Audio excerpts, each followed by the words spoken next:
Welcome back to the Teachers Lounge. We're going to rejoin our conversation with Kareem Neal, teacher at Maryville High School.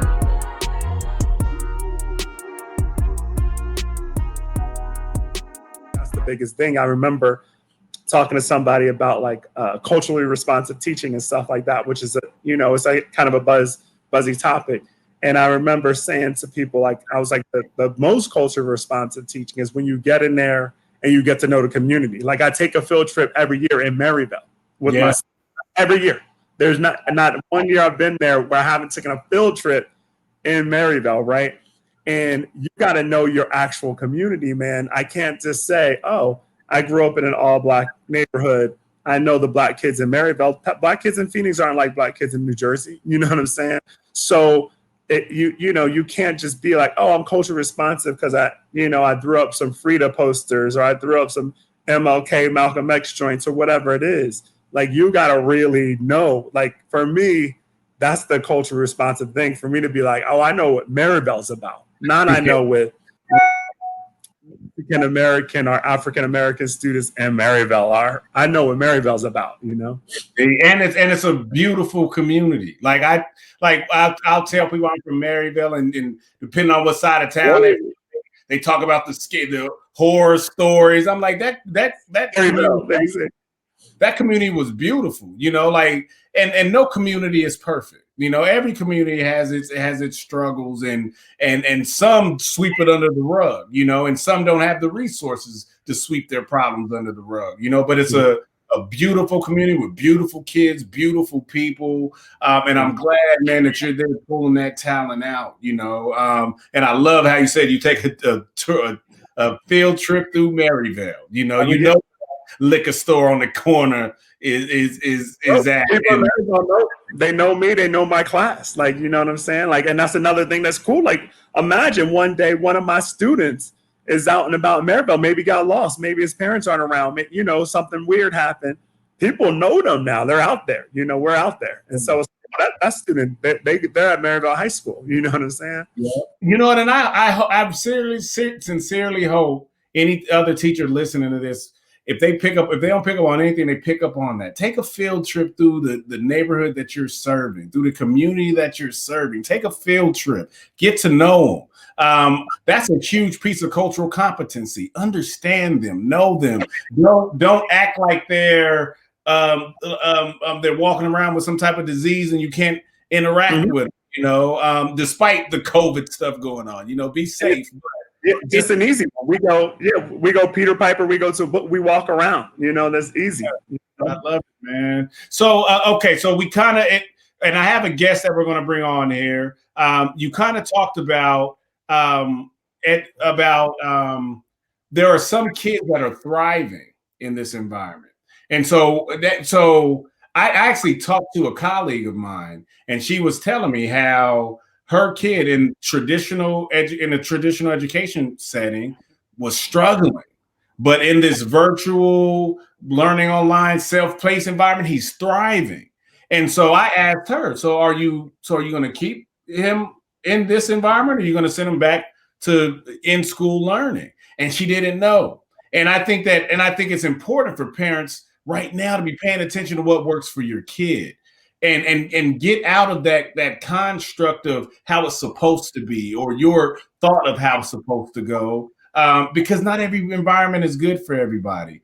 And so with that, a quick question I'm going to ask you before we bring in my guest, because we're going to talk a little bit more along this line, is do you think we are going to go back to normal, or do you think how education is delivered is going to look different?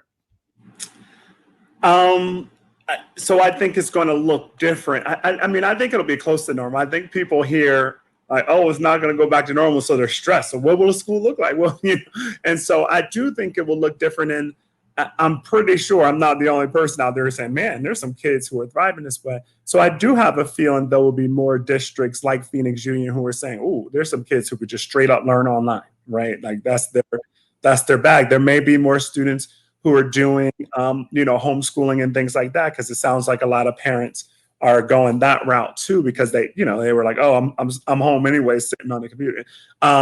so I do think, and I'm actually hoping too, even though, even though I know like, oh, the amount of student bodies in classrooms determine funding, et cetera, but I'm hoping that there is this creativity in the way students are now being taught going forward. I hope it's like, oh, these students will be really good online, and these students will be really good maybe in a larger school, these in a small school, and making it work for them, as Yeah. opposed to being like, oh, they have to fit schools, as opposed to schools, fitting students. And I think it's really interesting that we have this, a lot of Americans, whether it be because we're hardcore capitalists, and so we're kind of cold with it, but it's just like, that's soft to be like, they're back in our day, kids just sat down and they just learned, right? It was like, that didn't mean it was right.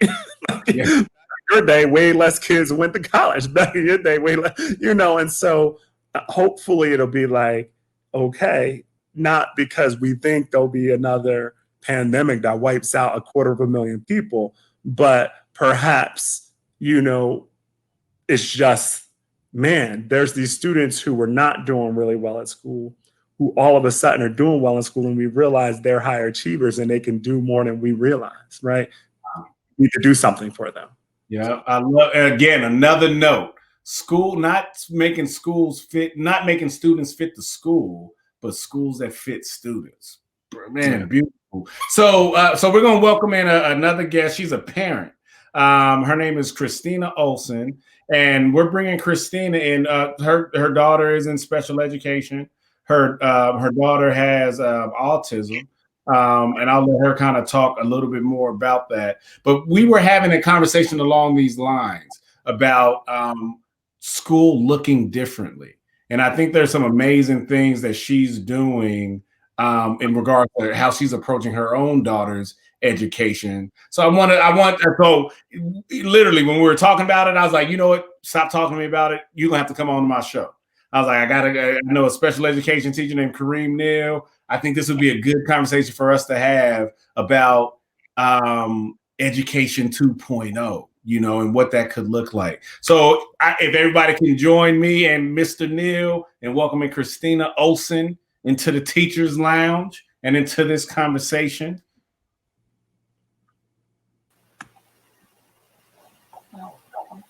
We got your face covered. We got your face covered.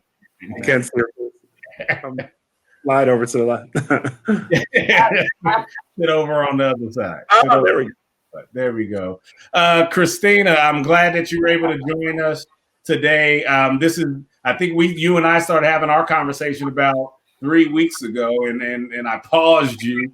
And I hope it wasn't rude, but I want to start by having you talk about your daughter and and your approach to her education.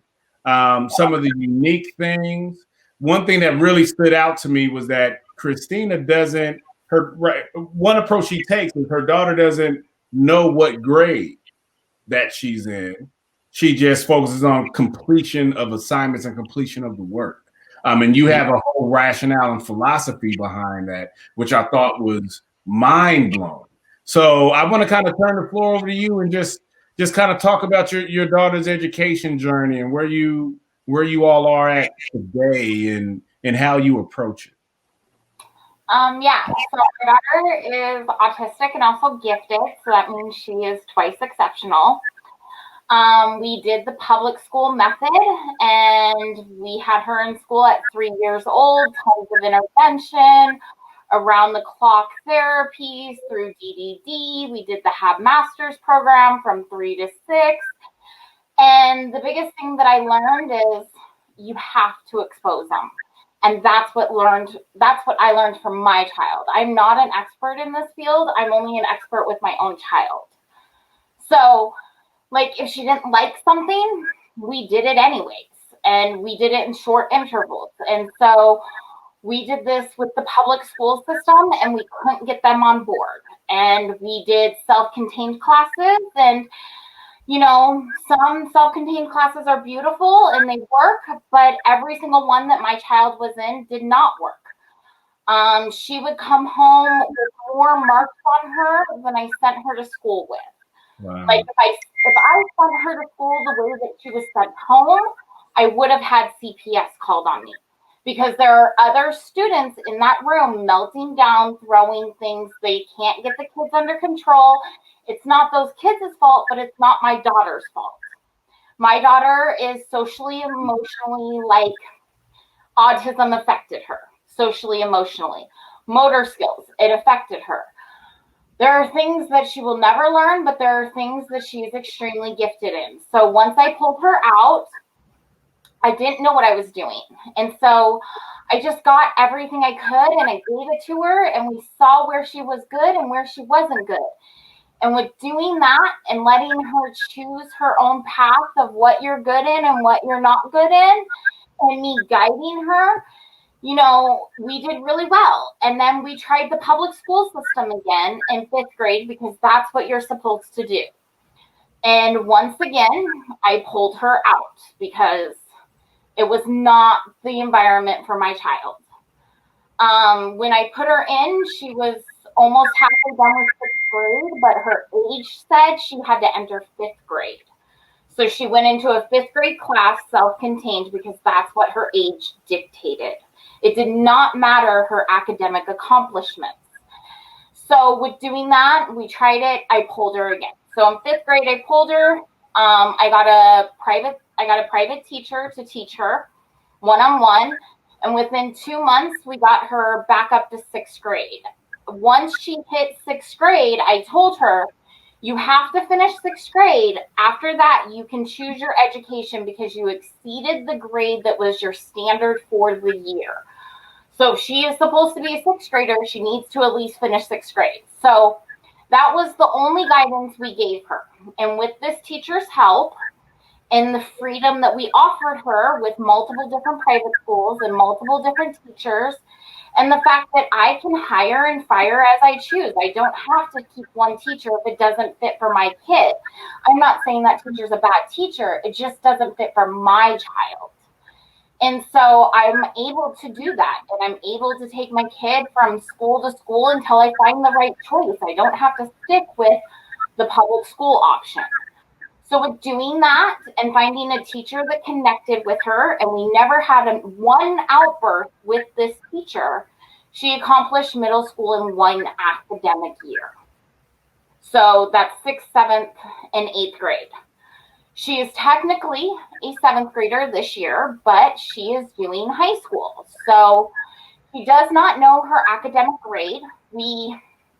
How we have educated her, or how I chose to do it, is I put them in sections. So you need to learn everything in middle school, and then you can move on. So even though you finish math, of course she finishes that first always, you can't move on to 9th grade math if we haven't finished 8th grade English or 7th grade English. So you get the freedom to learn until you hit that grade where I'm like, we can't have you way out here extreme and then way low here. We need to level you out somewhat, but you get freedom of education. So we've done that.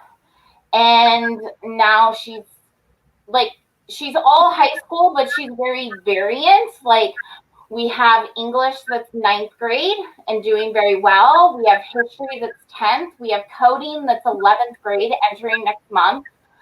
Math is 10th grade. And these are all certified programs that have been honored by Arizona State.